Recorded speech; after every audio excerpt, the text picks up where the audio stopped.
গোপন খবরের ভিত্তিতে এনসিসি থানা এলাকার গলাবস্তি বড়সড় অভিযান চালায় থানার পুলিশ। আর সেই অভিযান চলাকালীন বেশ কিছু নেশা সামগ্রী সহ নেশা কারবারি এবং দেশি মদ এবং গাঁজা সহ 9 জনকে সেখান থেকে গ্রেফতার করা হয় এনসিসি থানার পুলিশ। এই বিষয় নিয়ে ঠিক বিস্তারিত কি বলছেন শোনাবো।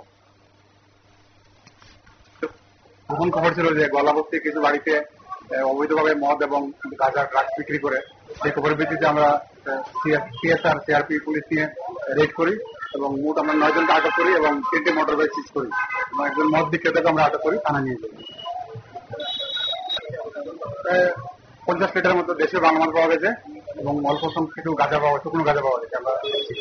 এগুলি আমরা আপনারা শুনলেন ওসির বক্তব্য। নেশা সামগ্রী সহ আটক করা হয়েছে 9 জন যুবককে এনসিসি থানার গোয়ালাবস্তি এলাকাতেই এই বিশেষ অভিযান, যেখানে প্রচুর পরিমাণে নেশা জাতীয় সামগ্রী, গাঁজা এবং বেশ কিছু বিলেতি মদ উদ্ধার করা হয়েছে এবং তারা প্রতিনিয়ত এই ধরনের বাণিজ্য বাড়িতেই চালাতো বলে এখনো পর্যন্ত যে অভিযোগ ছিল। তারপরে পুলিশ নড়ে চড়ে বসে এবং অভিযান চালায়।